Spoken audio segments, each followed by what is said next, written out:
Amén, familia, muy buenos días a todos.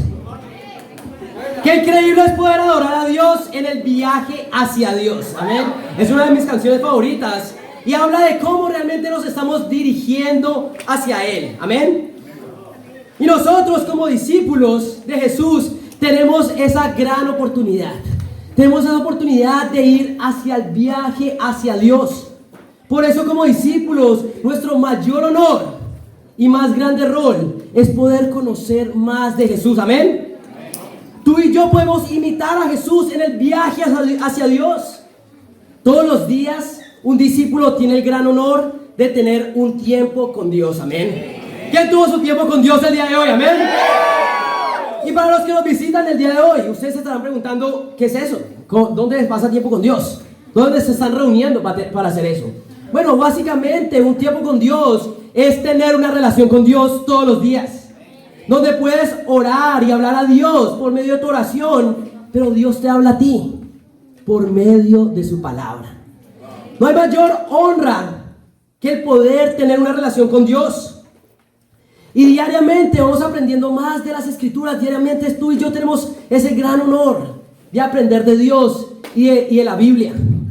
Y aunque hay muchas cosas en la Biblia que aún no sabemos, amén, y que en algún momento Dios nos revelará y nos regalará, hay otras que específicamente son necesarias que tú y yo sepamos el día de hoy, amén. Hay muchas cosas que no sabemos, pero hay una en específico en Efesios 6 que tú y yo tenemos que conocer el día de hoy. ¿Cuál es esa verdad? ¿Cuál es esa realidad que tú y yo tenemos que aprender el día de hoy? Bueno, vamos a ir a Efesios 6, vamos a leer versículo 10 al 12. Para los que no me conocen, mi nombre es Juan Carlos Arias. Tengo el increíble honor al lado de mi increíble esposa Juliana Arias de poder servir en esta increíble familia acá en Lima, Perú. Amén. Y tenemos este honor. Antes estamos en México, la Ciudad de México. Antes estamos en Miami. Estuvimos también en Bogotá, Colombia. Y hoy estamos acá, pudiendo adorar a Dios y servir a Dios con ustedes. Amén. Efesios 6, número 10, dice así. Por último, fortalézanse con el gran poder del Señor. Pónganse toda la armadura de Dios para que puedan hacer frente a las artimañas del diablo. Porque nuestra lucha no es contra seres humanos, sino contra poderes, contra autoridades, contra potestades que dominan este mundo de tinieblas, contra fuerzas espirituales malignas en las regiones celestiales. Acá la misma palabra nos está diciendo fortalezcanse en el poder de Dios. ¿Pero por qué? Porque está hablando que hay una guerra. Hay una guerra, y no está hablando de la guerra que está pasando en Ucrania. No está hablando de la guerra que durante la historia el humano ha tenido contra sí mismo. No está hablando de una guerra contra sangre ni seres humanos. Está hablando de una guerra espiritual. La Biblia nos dice que está sucediendo una guerra. Y muchos de nosotros hemos oído ese concepto, ¿verdad? Hay una guerra espiritual. Y aunque sabemos esto, pocos de nosotros estamos conscientes de que tú y yo estamos en medio de la guerra. Aunque sabemos que hay una guerra espiritual, no nos damos cuenta que la guerra está sucediendo ahora mismo. Y muchos menos de nosotros sabemos que somos partes activas de esa guerra. Y que si hoy tú estás buscando a Dios, tú tienes un enemigo que quiere matarte. Esa es la realidad que tú y yo, esa es la verdad que tú y yo tenemos que conocer ahora mismo. Porque si no, te vuelves vulnerable en la guerra. Y ya saben qué pasa con la persona que es vulnerable en la guerra.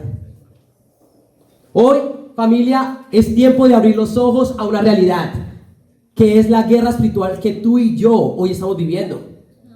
Por eso el título de mi clase hoy es tiempo de conocer al enemigo. Conoce al enemigo. Vamos a empezar con una oración para darle inicio a esta prédica. Dios Todopoderoso, Padre, gracias. Gracias, Señor, porque hoy, Dios, tú nos has traído a este lugar para abrirnos los ojos, Padre. Gracias, Padre, por lo más increíble que nos has dejado después de irte, Jesús, que es tu palabra y tu espíritu.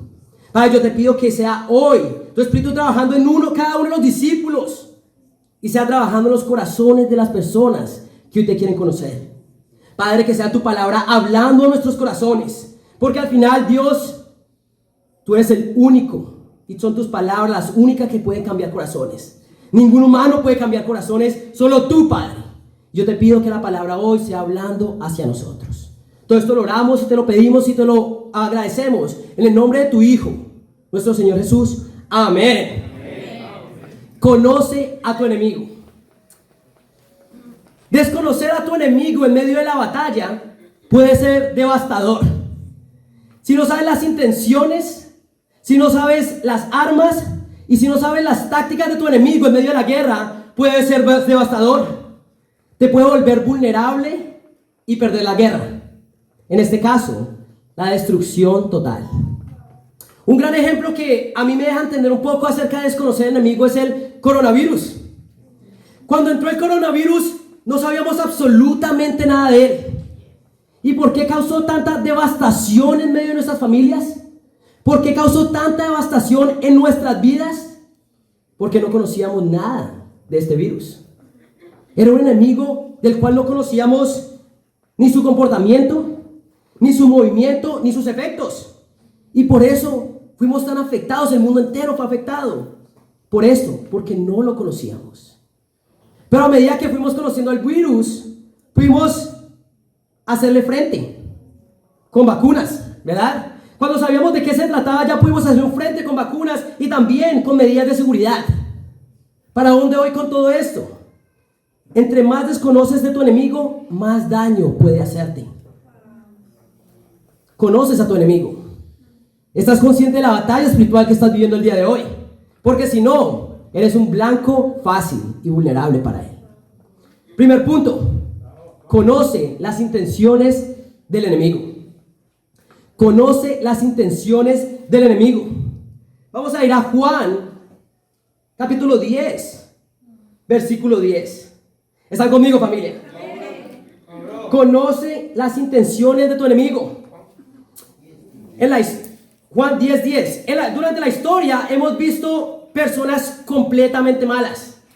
Uno de ellos es Stalin, el antiguo líder de la Unión Soviética, que es responsable de 25 millones de muertes alrededor del mundo, por medio de hambrunas, por medio de purgas y por medio de masacres. Este hombre es responsable de más de 25 millones de vidas.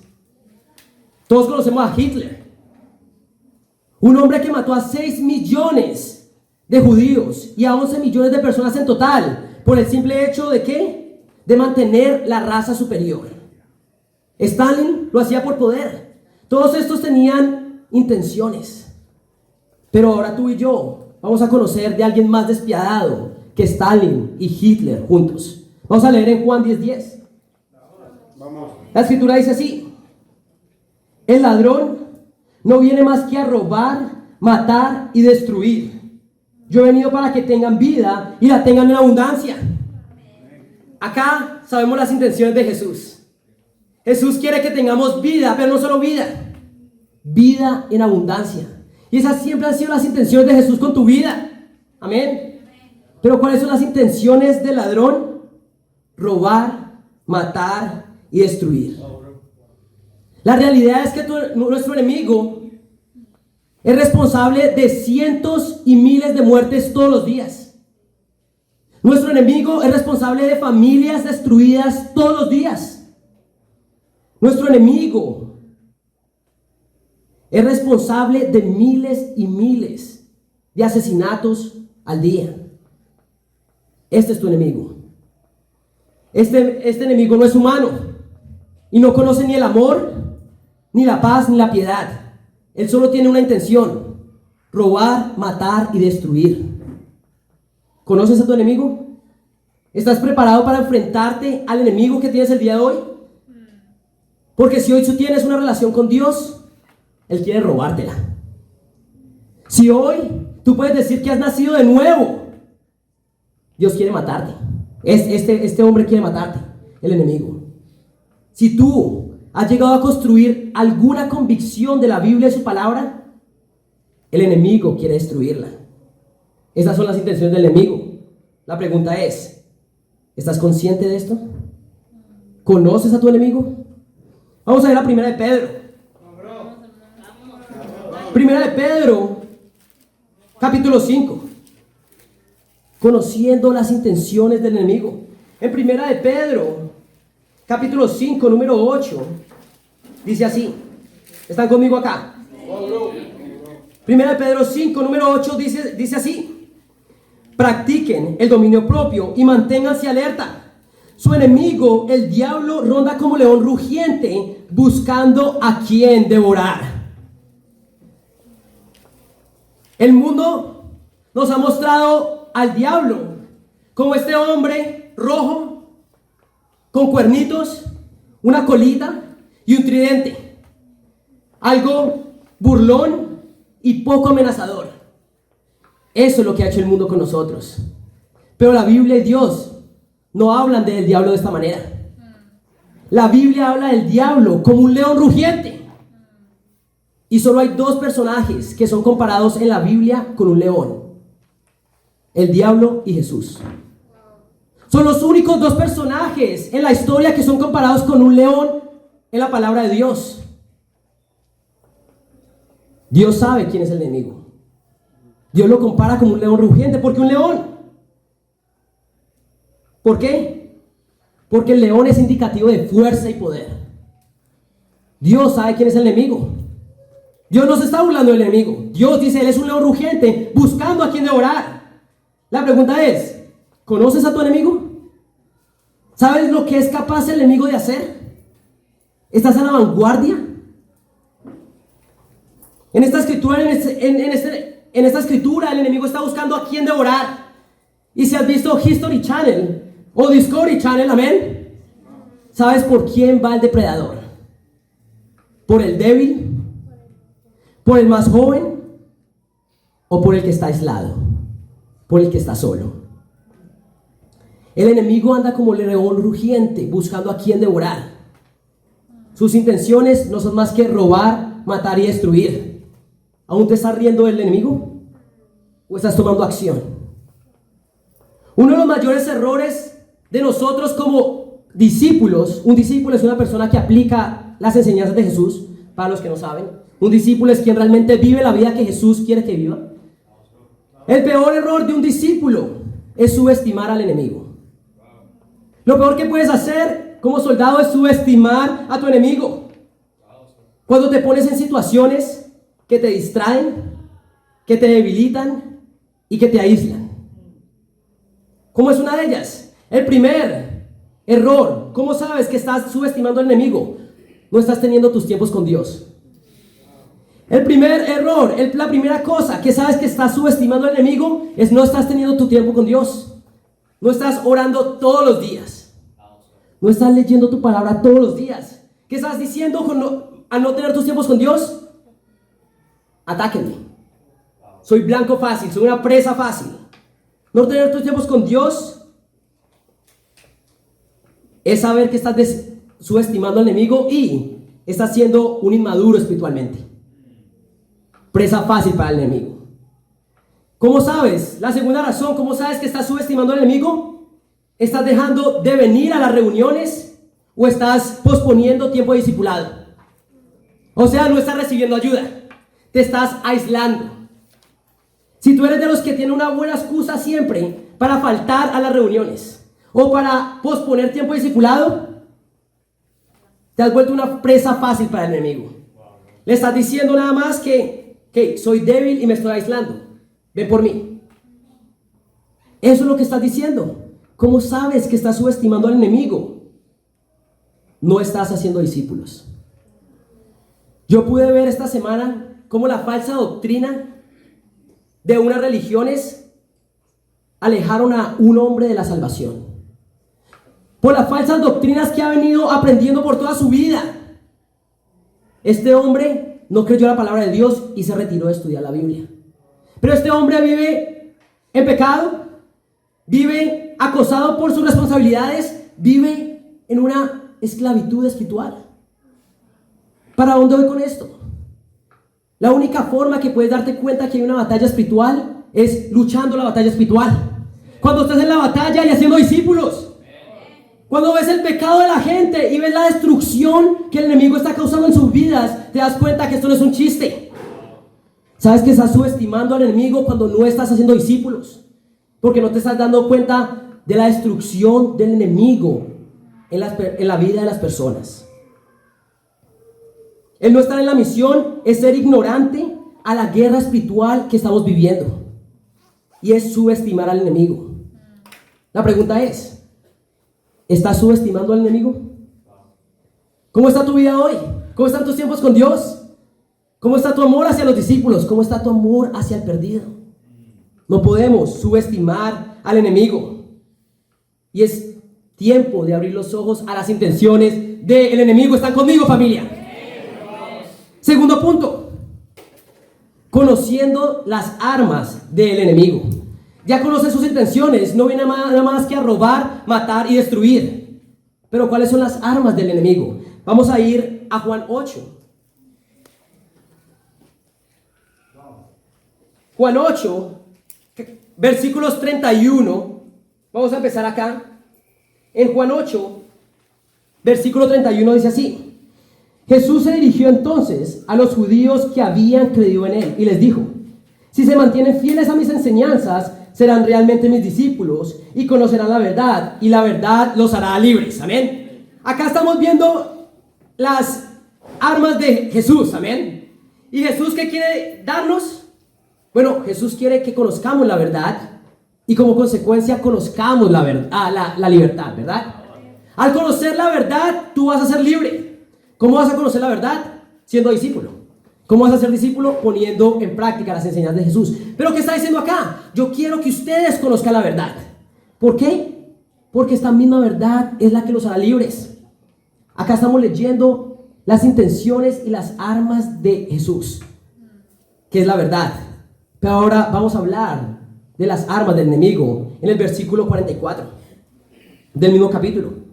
Juan 8:44 dice así: ustedes son de su padre, el diablo, cuyos deseos quieren cumplir. Desde el principio, este ha sido un asesino y no se mantiene en la verdad, porque no hay verdad en él. Cuando miente, expresa su propia naturaleza, porque es un mentiroso. Él es el padre de la mentira. ¿Cuál es el arma número 1 de Satanás? La mentira. ¿Cuáles son sus intenciones? Robar, matar y destruir. Y Satanás es tan bueno diciendo mentiras que es llamado el padre de la mentira. Si tú eres el llamado el padre de la mentira, tienes que ser muy bueno en lo que haces. Si te llamas el padre de algo, no solo eres el pionero, probablemente seas el mejor. Y Satanás es el mejor diciendo mentiras.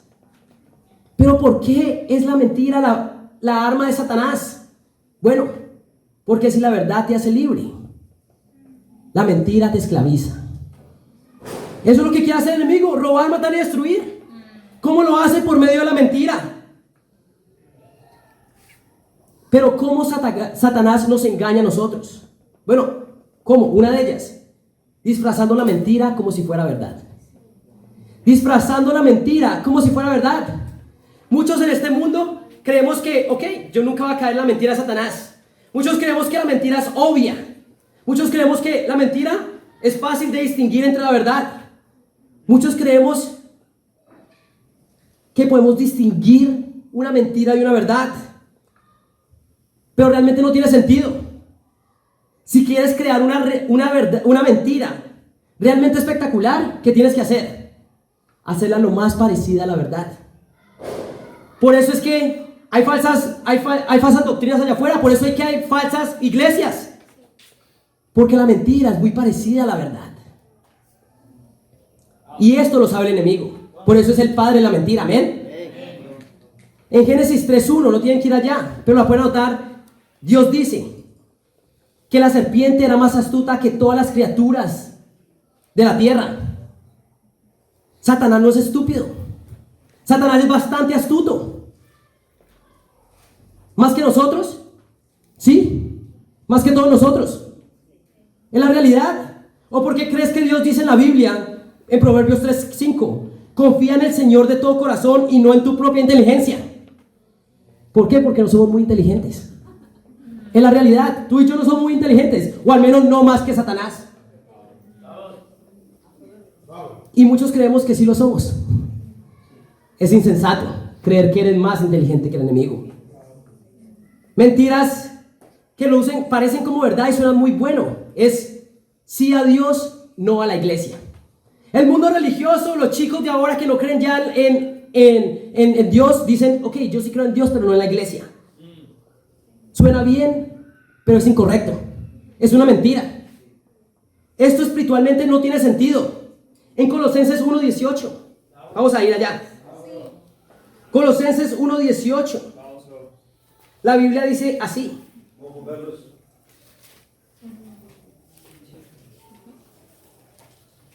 Colosenses 1:18 dice, Él, hablando de Jesús, es la cabeza del cuerpo que es la iglesia. Él es el principio, el primogénito de la resurrección para ser todo el primero. ¿Qué quiere decir esto? Que Jesús es la cabeza del cuerpo. ¿Y cuál es el cuerpo? La iglesia. La iglesia es esencial para el discípulo. No puede haber Dios sin iglesia, como no puede haber una cabeza sin cuerpo. Sí a Dios y sí a la iglesia, porque es su cuerpo. Amén. Amén. Otra mentira que nos creemos. Yo vivo mi relación con Dios solo. Yo vivo mi relación con Dios solo. Y muchos de nosotros nos negamos a recibir ayuda en áreas como nuestra familia, nuestra pureza y nuestro matrimonio, porque creemos que nuestra relación con Dios es solo yo y Él. Esto es una mentira de Satanás. ¿Por qué? Creemos que nuestra relación con Dios es independiente a lo que hacemos y con quién hablamos o con quién nos desenvolvemos. Yo vivo mi relación con Dios solo. No, realmente no. Mateo 28, 18 al 20. Mateo 18, 18 al 20 dice, por lo tanto, vayan y hagan discípulos de todas las naciones, bautizándoles en el nombre del Padre, el Hijo y el Espíritu Santo, y enseñándoles a obedecer. No es solo tu relación con Dios. Si te dejaran a ti mismo tu relación con Dios, la arruinarías.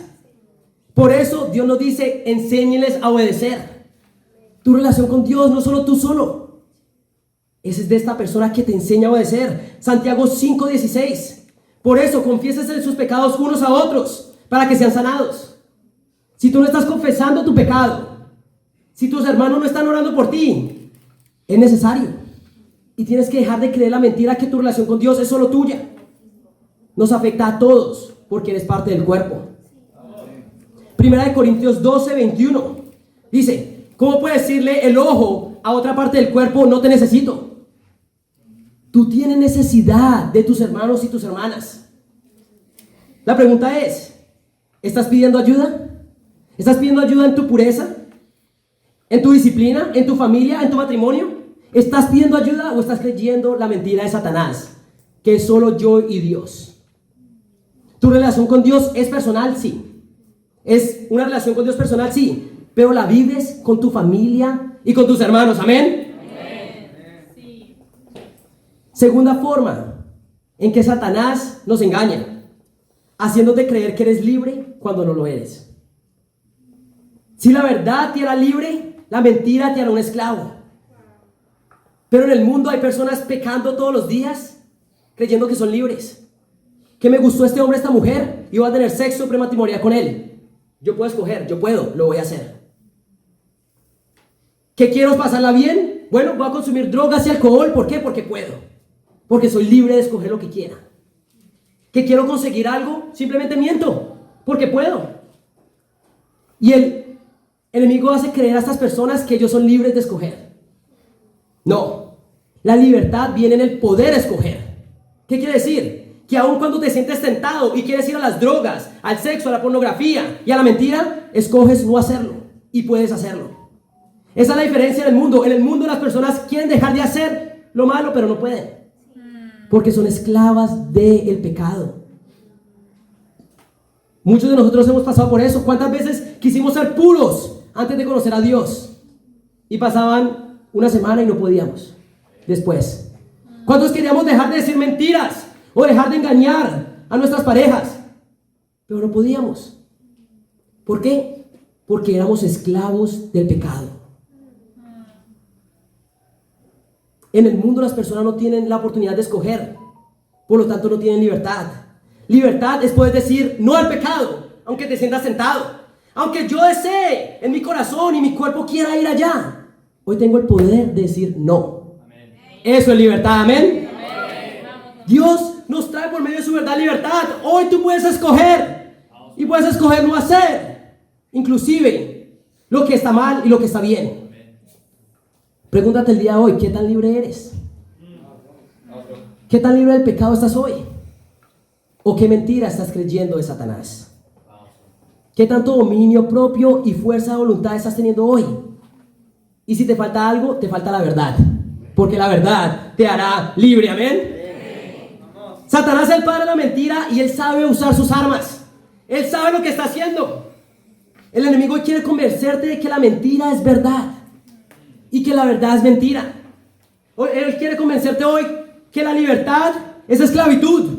El mundo dice, no, pero es que ustedes como cristianos no pueden hacer nada. No, escogemos no hacer lo que ustedes hacen. Ustedes no pueden, ustedes no tienen chance. En el mundo nadie tiene chance de escoger. El mundo quiere hacerte creer que la libertad es esclavitud y que la esclavitud es libertad. Hoy tengo simplemente una manera práctica para luchar contra esto. ¿Están animados? Vamos a Juan 17. Juan, capítulo 17, versículo 17. Dice así. Juan 17 dice: santifícalos en la verdad, y tu palabra es la verdad. Si es la verdad lo que te va a hacer libre y es la mentira lo que te esclaviza, necesitamos estar santificados por medio de la verdad. ¿Qué quiere decir esto? Tienes que empezarle a creer a Dios. Tienes que dejar de creer en tu propio entendimiento y en tu propia inteligencia y creerle a Dios. ¿Y qué es creerle a Dios? Creerle a su palabra, porque su palabra es la verdad. Amigos, familia e invitados el día de hoy, ¿estás estudiando la Biblia? ¿Estás estudiando la Biblia? Si te invitaron el día de hoy, ¿estás estudiando la Biblia? Porque realmente no hay libertad sin la verdad, y la verdad se encuentra en la palabra de Dios, amén. Hoy decide no salir de este lugar sin santificarte en la verdad. Hoy tú puedes hacer frente a las intenciones y artimañas del enemigo. Y tengo que compartir obviamente de Franz y de Kelvin, amén. Un aplauso para. ¿Por qué? Porque recuerdo ese día que tuvimos esa conversación acerca de por qué seguir a Jesús. Y él decía, pero yo estoy bien. Yo estoy bien. Mi vida luce bien. Estoy estudiando, a veces trabajo. Yo estoy bien. No, bro. Tú estás viviendo tu peor vida. Tu vida ahorita es una basura. Aunque no lo veas. ¿Por qué? Porque no estás con Dios. Eso es la peor vida que puedes vivir tú. Y él entendió en ese momento que necesitaba vivir su mejor vida. Y por eso ha llegado hoy a ser bautizado para el perdón de sus pecados. Amén. Pero fue una lucha. Fue una lucha. Dejar de creer en su entendimiento. Dejar de creer y confiar en su propia inteligencia. Y comenzar a confiar en la inteligencia de Dios y la sabiduría de Dios. Amén. Estamos muy orgullosos de ti, bro. Eres un ejemplo para todos. No dejemos que el enemigo nos engañe. No podemos desconocer las armas del enemigo. Tercer y último punto. Conociendo las tácticas del enemigo. Ya conoces sus intenciones, sus armas. Ahora vamos a conocer las tácticas del enemigo. En Primera de Juan, capítulo 2, nos va a mostrar cuáles son las tácticas del enemigo. Primera de Juan, capítulo 2, versículo 15, dice así: no amen al mundo ni nada de lo que hay en él. Si alguien ama al mundo, no tiene el amor del Padre. Porque nada de lo que hay en el mundo, los malos deseos del cuerpo, la codicia de los ojos y la arrogancia de la vida, proviene del Padre, sino del mundo. El mundo se acaba con sus malos deseos, pero el que hace la voluntad de Dios permanece para siempre. Acá nos está hablando de no amar al mundo. Y algo interesante, porque todos acá sabemos algo, o creo que todos. Todos sabemos que Dios tiene una Trinidad, ¿verdad? Padre, Hijo y Espíritu Santo. Pero pocos sabemos que el enemigo también tiene una Trinidad. El enemigo es definido como tres cosas: demonio, mundo y carne. El enemigo es el demonio, el mundo y la carne. Esa es la Trinidad diabólica del enemigo. Y acá lo estamos viendo. Acá no habla del demonio, habla del mundo. Pero dice que acá, que el mundo tiene tres tácticas. Y tanto el enemigo, el demonio, el mundo y la carne tienen las mismas tres tácticas. ¿Cuáles son esas tres? Vamos a leer en el capítulo 16, en el versículo 16. Porque nada de lo que hay en el mundo, la primera, los malos deseos del cuerpo, la codicia de los ojos y la arrogancia de la vida. Esas son las únicas tres tácticas que el enemigo va a usar en tu vida. Malos deseos del cuerpo, la codicia de los ojos y la arrogancia de la vida. Esas son tres tácticas que el enemigo va a usar. ¿Cómo podemos probar eso? Bueno, vamos a ir a Mateo 4. En Mateo 4 vemos a un Jesús, después de bautizarse, salir y ser llevado al desierto por el Espíritu Santo. Después de 40 días sin comer nada, viene a ser tentado no por el mundo, por Satanás. Como sabemos, es una trinidad, son lo mismo. Con la carne son los mismos. Y vamos a leer desde el versículo 2, Mateo 4:2 dice así: después de ayunar 40 días y 40 noches, tuvo hambre. El tentador se le acercó y le propuso: si eres el Hijo de Dios, ordena a estas piedras que se conviertan en pan. Jesús le respondió: escrito está, no solo de pan vive el hombre, sino de toda la palabra que sale de la boca de Dios. Acá vemos a un Jesús después de 40 días sin haber comido. Imagínate, muchos de nosotros pueden pasar 40 minutos y ya tenemos hambre. Jesús pasó 40 días.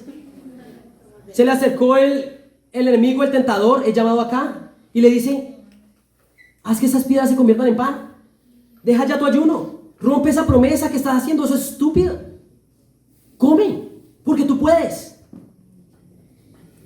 Primero es la tentación de los malos deseos de la carne. Esto fue lo que hizo Satanás. Simplemente acudió a los deseos de la carne. ¡Come! Es que a veces pensamos, sí, él es muy inteligente. A veces suena estúpido lo que él hace, pero es bastante inteligente. Pero le estaba diciendo a Jesús: simplemente come. ¿Tienes hambre? Come. Lo mismo nos pasa a nosotros como discípulos. ¿Cómo nos va a tentar el tentador? Por medio de los malos deseos de la carne. ¿Cómo está tu pureza el día de hoy? ¿Cómo está tu pureza?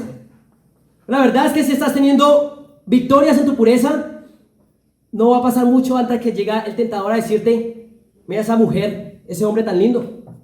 Puedes caer en inmoralidad y pasarla bien. Tú sabes que tú quieres, tú sabes que tienes deseo, puedes hacerlo. Y nos quiere hacer tentar. O estás solo en tu casa después de un buen tiempo de estar puro. Ahí está el computador, está la pornografía, la masturbación. Tú sabes que tú quieres, simplemente hazlo. Los malos deseos de la carne. ¿Cómo estás lidiando con tu ansiedad y tu preocupación? ¿Qué dice Satanás? Ahí está la comida. Lidia comiendo. Lidia con tu ansiedad comiendo. Tú quieres, tú tienes hambre, pues tienes problemas en el trabajo, come. Tú quieres. En mi caso es Facebook. ¿Te sientes ansioso?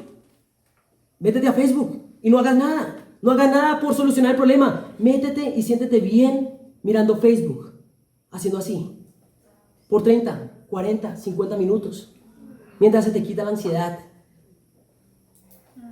El enemigo te muestra lo que quieres y simplemente está acudiendo a los deseos de tu carne. Y esto, poco a poco, te roba la paz. Porque estás aprendiendo a lidiar con tus problemas con pecado y no con Dios. Te roba la paz y te destruye en tu relación con Dios. Pero vamos a seguir leyendo en versículo 5.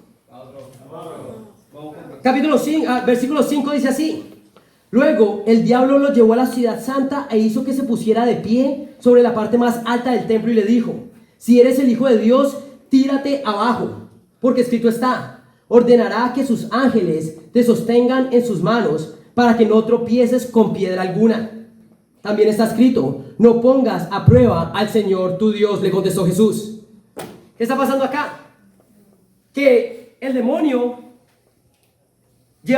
lo lleva a un lugar alto, a Jesús, ¿verdad? Al templo, y le dice, si tú eres el Hijo de Dios, si eres tan importante como dices ser, tírate, Dios va a protegerte. Tú eres importante, déjame ver qué tan importante eres. Segunda, la tentación de la arrogancia de la vida. Como vimos antes en primera de Pedro, la arrogancia de la vida. ¿Qué quería acá Satanás? Que Jesús se creyera más. ¿Ok? ¿Quieres ver que soy el Hijo de Dios? Lo voy a hacer. Pero lo más sorprendente de todos es que ¿qué hizo Satanás acá? Le citó escritura. ¿Tú entiendes que el demonio se sabe la Biblia de derecho al revés? ¿Cómo crees que hay tantas religiones, ¿cómo se diría ahí? Denominaciones cristianas? Porque el demonio se sabe la Biblia. ¿Cómo puede hacer que haya tantas personas cegadas ante una verdad? Pues haciendo la mentira parecida a la verdad. ¿Por qué? Porque Satanás se sabe la Biblia y se la citó a Jesús. La tentación de la arrogancia de la vida. Esta es interesante, porque nadie de nosotros es tan importante como Jesús. Nadie de nosotros es tan fuerte como Jesús. Y ninguno de nosotros merece nada en lo absoluto más que Jesús. Pero a veces creemos que sí. A veces crees que eres más importante que Jesús, más fuerte que Jesús y que mereces más que Jesús. Caer en la tentación de la arrogancia de la vida pasa cuando nos sentimos más fuertes. Estás pasando por una situación difícil en tu pureza, en tu matrimonio, y no buscas ayuda ni consejo.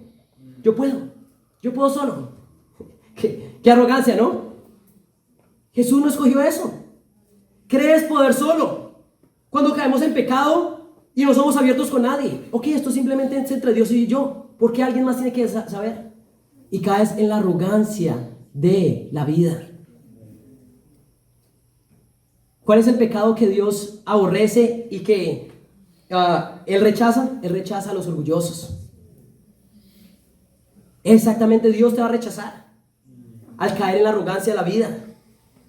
Cuando nos sentimos que merecemos algo, cuando una persona te hiere y te sientes en derecho de estar amargo con la persona, de crear un rencor hacia una persona. Tú crees que mereces algo, tú crees que una persona te merece algo y estás cayendo en la arrogancia de la vida. Jesús, en medio de ser torturado, escupido, no pidió nada de nadie, no cargó rencor absolutamente con nadie. Al momento de ser crucificado en la cruz por tus pecados, no tuvo rencor hacia ti. ¿Por qué pecaste? ¿Por qué me has traído acá? No. Simplemente dice, perdónalos porque no saben lo que hacen. ¿Quién te crees tú para guardar rencor en tu vida? ¿Quién eres tú? Y nos creemos más que Jesús, poniendo cosas como trabajo, familia, escuela por encima de Jesús, su reino y su misión. ¿Por qué es tu vida más importante que la misión que Jesús? Porque es tu vida más importante que el reino de Dios. Porque es tu trabajo más importante que vivir para Dios. Y caemos en la arrogancia de la vida. ¿Están conmigo, familia? Ya hemos visto dos de esas tácticas. Ahora vamos a ver la última, en el versículo 8. En Mateo 4:8 dice así: de nuevo lo tentó el diablo, llevándolo a una montaña muy alta, y le mostró todos los reinos del mundo y su esplendor. Todo esto te daré si te postras y me adoras. Vete, Satanás, le dijo Jesús, porque escrito está: adora al Señor tu Dios y sírvele solamente a Él. ¿Cuál de esas tres tácticas nos faltan? Tentación de la codicia de los ojos. La codicia de los ojos. ¿Qué está haciendo acá Satanás? Llevó a un monte, lo llevó muy alto a Jesús y le mostró todos los reinos. ¡Wow! Le mostró su esplendor. Él quería impresionar a Jesús mostrándole cosas increíbles. Y le dijo, todo esto puede ser tuyo si simplemente te postras y me adoras. ¿Tú sabes que Satanás tiene el poder de darte lo que tú quieres ver? Él tiene el poder porque él es el que reina en este mundo. Satanás quería maravillar a Jesús solo por postrarse y humillarse. Esta tentación es cualquier cosa que el enemigo te puede mostrar y tú vas a escoger por encima de Dios y su reino. ¿Qué tiene que mostrarte Satanás hoy para que hoy salgas corriendo hacia él y dejes al lado a Dios y al reino? Puede ser cualquier cosa que desees con todo tu corazón y te aleje de Dios y su reino. Y lo que más me preocupa es que Satanás puede dártelo. Él sabe el deseo que tienes por un novio o una novia y te presenta a ese hombre y mujer de revista en el mundo. Ese hombre perfecto que no quiere seguir a Dios. Ahí está. Él puede ser tuyo, pero simplemente póstrate. Puede ser tu trabajo de ensueño afuera de la ciudad de Lima, donde no hay reino, donde no hay familia de Dios. Puede ser esa beca de estudiar en ese país primermundista donde no hay iglesia tampoco. Y muchos de nosotros pensaríamos que estos son bendiciones de Dios, cuando realmente son simplemente la tentación de Satanás. No es una bendición de Dios si te aleja de Dios y su reino. Hoy tú y yo tenemos que entender eso. No es una bendición de Dios si te aleja de las prioridades de Dios. El enemigo tiene 3 tácticas, no va a usar nada más. Solo tiene 3 tácticas y todas ellas se basan en la mentira. Primero, la tentación de los malos deseos de la carne. Él quiere apelar a tus deseos carnales. La tentación de la codicia de los ojos. Él quiere sorprenderte con lo que hay allá afuera y Él puede ofrecerte, que no te van a traer nada más que humillación. Pero Él no te lo dice. Él te dice, los reinos te los daré todos, con su esplendor. Y la tentación de la arrogancia de la vida. Creer que puedes solo. Creer que mereces y que eres importante. Y todas esas son un engaño, porque Él es el padre de la mentira. La pregunta es, ¿conoces a tu enemigo? ¿Estás consciente de sus intenciones? ¿De sus armas y de sus tácticas? La pregunta es, ¿ya tú conoces? ¿Qué vas a hacer al respecto? Vamos a ir a la primera escritura a la que leímos el día de hoy en Efesios 6. Y este va a ser en la forma práctica de luchar la batalla contra el enemigo. Amén. En Efesios 6 vamos a seguir leyendo, pero vamos a empezar desde el versículo 10 para leerla toda. Efesios 6, versículo 10 dice así: por último, fortalézcanse con el gran poder del Señor. Pónganse toda la armadura de Dios para que puedan hacer frente a las artimañas del diablo. Porque nuestra lucha no es contra seres humanos, sino contra poderes, contra autoridades, contra potestades que dominan este mundo de tinieblas, contra fuerzas espirituales malignas en las regiones celestiales. Por lo tanto, pónganse toda la armadura de Dios, para que cuando llegue el día malo puedan resistir hasta el fin con firmeza. Manténganse firmes, ceñidos con el cinturón de la verdad, protegidos por la coraza de justicia y calzados con la disposición de proclamar el evangelio de la paz. El evangelismo no es un honor, es una necesidad que tú y yo tenemos. ¿Te estás calzando el día de hoy con la disposición de proclamar el evangelio? Seguimos leyendo. Además de esto, tomen el escudo de la fe, con el cual pueden apagar todas las flechas encendidas del maligno. Tomen el casco de la salvación y la espada del Espíritu, que es la palabra de Dios. Oren en el Espíritu en todo momento, con peticiones y ruegos. Manténganse alerta y perseveren en oración por todos los santos. ¿Qué podemos hacer tú y yo hoy? Ponernos la armadura de Dios. Revestirnos del poder de Dios. Porque tú y yo no podemos solos. Y la realidad, ¿qué significa revestirse o ponerte la armadura de Dios? Es tener una relación con Dios, primeramente, diaria. ¿Qué significa? Significa conocer la Biblia, pero aplicarla. No es simplemente conocerla, es llevarla a tu vida, la justicia. ¿Qué significa ponerte la armadura de Dios? Estar dispuesto a proclamar el evangelio a todo el mundo. Calzarte con esa disposición. ¿Qué significa esto? Significa el poder de Dios en ti. ¿Están conmigo, familia? Hoy ya no puedes cerrar los ojos a la guerra espiritual que está sucediendo. Ya sabes que el enemigo está dispuesto a todo. ¿Conoces al enemigo? Sus intenciones, sus armas y sus tácticas. La pregunta es, discípulos, ¿están listos para pelear? Bueno, espero que sí.